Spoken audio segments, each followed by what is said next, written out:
السلام عليكم خاوتي، كي راكم؟ ان شاء الله تكونوا بخير، ان شاء الله الصحه تكون لاباس وبارك الله فيكم.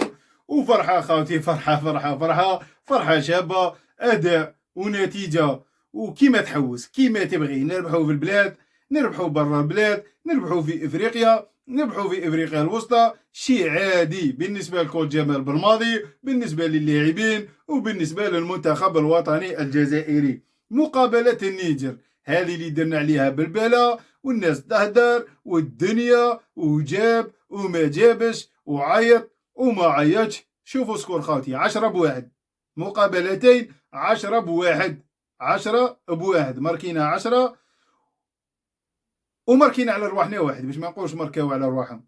باش تشوف خاوتي المنتخب الوطني وين وصل. المنتخب الوطني تقريبا من اللي بدا افريقيا، كي كنا نديروا نتيجه قليل وين نربحوا، ولا درنا نتيجه نديروا تعادل مع من؟ مع البنين ومع هادو، مع اللي رانا نلعبوا معاهم دروك ونربحوهم بسكور. كنا كي نديروا معاهم النيل نفرحوا، لا دروك ولا بكري، لا دروك ولا بكري.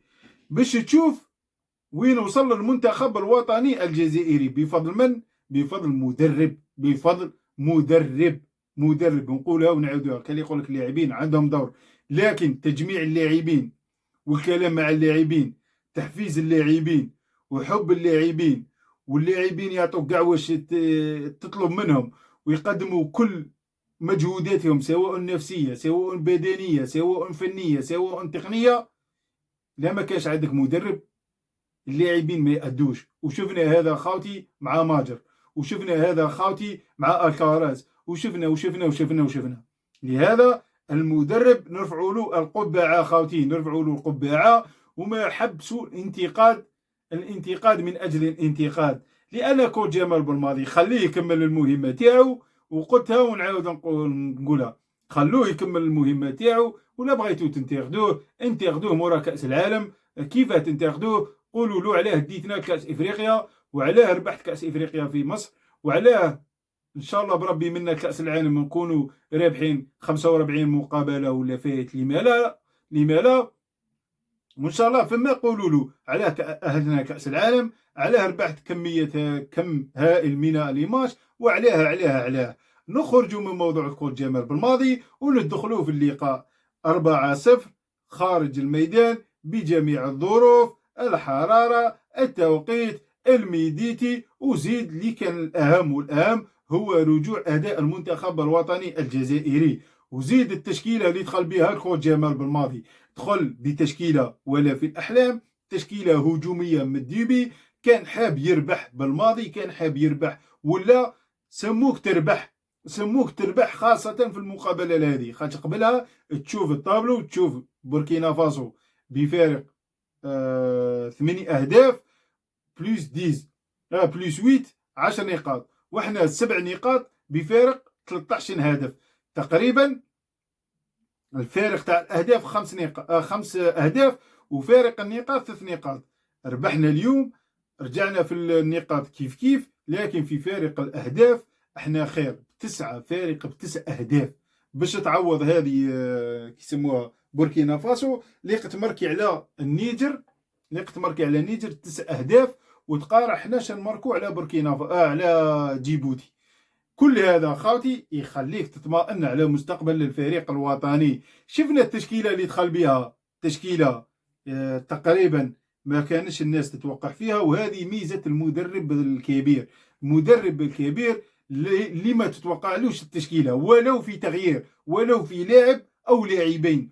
اذا جبت التشكيله تاع المدرب، ولا اغلب الناس جابت تشكيله المدرب، فاعرف انه ليس بمدرب.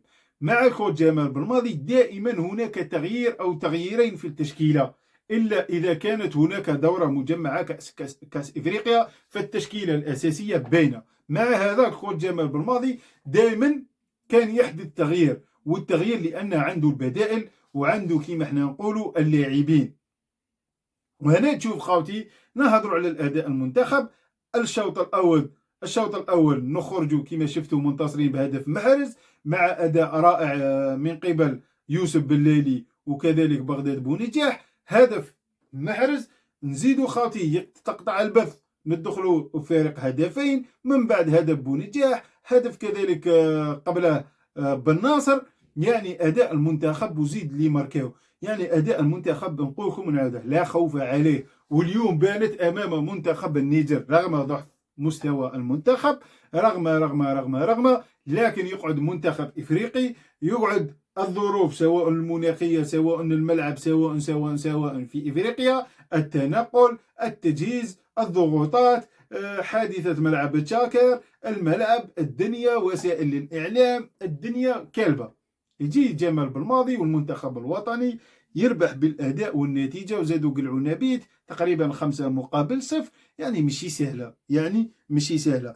الان جاهزيه المنتخب بانت، واداء المنتخب بدا يرجع المستوى تاعو بعد الانخفاض، وهذا شيء عادي. وصلنا للهرم، ولما ربحنا كاس افريقيا كان المستوى مرتفع. حبست الدوريات ظروف الكورونا، عده ظروف خلت المنتخب الوطني يتراجع. الحمد لله تراجع، ولكن النتائج قعدت، هذه حاجه. وهذا ما اثرش في المنتخب، وهذه لما تحسب للناخب الوطني الجزائري. ما نهضر لكمش على المقابله وما نهضر لكمش، لكن نهضر لكم على هذه المواضيع، لان هذه المواضيع مهمه. اما المقابله الاداء والنتيجه، تشوف النتيجه تعرف الاداء، تشوف النتيجه تعرف الاداء، وتشوف شكون اللي ماركاو، وتشوف كذلك نجوم المقابله. الاول يوسف بلالي، من بعد اللاعبين تقريبا كلهم نجوم، خاصة الدفاع، الوسط والهجوم. تبداها من المحرز، سليماني، بونجاح، بلالي، زروقي، إضافة إلى بن ناصر. عندنا الدفاع كل من عطار، عيسى ماندي، وكذلك بدران، وزيد فارس لأداء مميز. جمال بالماضي قرا الماتش مليح، قرا ماتش الذهاب مليح، صحح كل الاخطاء. شفناه دخل بتشكيله هجوميه، قال لك سموني نربح، وربح بالاداء والنتيجه. هنا خلوا الكل جمال بالماضي يرتاح، خلوه يجهز للمقابلات القادمه، خلوه كذلك عنده كاس افريقيا، خلوه ما ظلوش تقولوا هل لاعب فلان جيب فلان. اذا كان لاعب حاب يلعب في الفريق الوطني يجي، ما كانش باغي يلعب في الفريق الوطني لا جابه. خلونا مع الكوت جمال بالماضي، نقرأ قراءات الكوت جمال بالماضي، تشوف قراءاته هنا تعرف باللي الكوت جمال بالماضي درس منتخب النيجر مليح. ولما دخل بالتشكيلة كنا نتوقع أنه تواجد بالرحمة، كنا نتوقع خروج بونجاح، كنا نتوقع كذلك ربما يلعب بعمورة أو أحد الجدد، توقعنا كذلك آدم زرقان. كل واحد توقع التشكيلة تاع المقابلة هذه. كوت جمال بالماضي حافظ على البنية، يزيد يدخل جمال اسلام سليماني مع بونجاح، بالليل يرجع كقطعه اساسيه. وشفنا التاثير تاعو، تاثير بالليل في المنتخب حاجه ولا اروع. الان المنتخب الوطني صاي ما بقالاش، قالها ماتش بوركينا فاسو، نحضروا له براويه وبالكام، ثم الكام. كان ضغط كي يكون ايجابي، وكاين ضغط اللي يكون سلبي، اللي يخليك كيما قال لك بونجاح، كيما قال لك الكوتش جمال بالماضي في قضيه اندي ديلور. قال لك هذه اللي تغيرني، الناس ما تعرفش كاين، ما يسقسوش، ما يقارعوا لي حتى كي نجي ونشرح الامور، لكن الناس تتهجم ديريكت. وهذه اللي غاضت الكوتش جمال بالماضي، هذه اللي راهي غايضه الكوتش جمال بالماضي. الان ربحنا، رانا المركز الاول، بوركينا فاسو معنا ب10 نقاط. المقابله الفاصله عندنا زوج مقابلات فاصله، يعني ب3 مقابله بوركينا فاسو، من بعد ماتش باراز ذهاب واياب. كل كما احنا نقولوا الاحتمالات وكل التوقعات تقول ان المنتخب الوطني الجزائري سيكون ان شاء الله ممثل للقاره السمراء في كاس العالم. وخاصه غادي تصعب المأمورية خاوتي برجوع الفرق الأخرى. شفنا مصر رجعت، المغرب، تونس، يعني عندنا فرق كاليبر كبير. ربما ال5 الأوائل غادي نتفادوهم، اللي هما السنغال، الجزائر، اللي يكونوا في المراكز الأولى من حيث التصنيف. مصر كذلك راهي تحوس تدخل مكان نيجيريا والمغرب، هذو ال5 الأوائل. ال5 الثانيين كذلك منتخبات قوية. لهذا خاوتي نحطوا كرعينا في ماء باردة وما نتقلقوش، ونخلو الكوت جمال بالماضي يخدم كما يعرف، خاوتي كما يعرف. هذا هو المهم وهذا هو الأهم. الكوتش جمال بالماضي خلوه يخدم كما بغى. الحمد لله ربحنا، الحمد لله نتيجة إيجابية، وبارك الله في الكوتش واللاعبين، وربي يحفظكم، والسلام عليكم. سلام.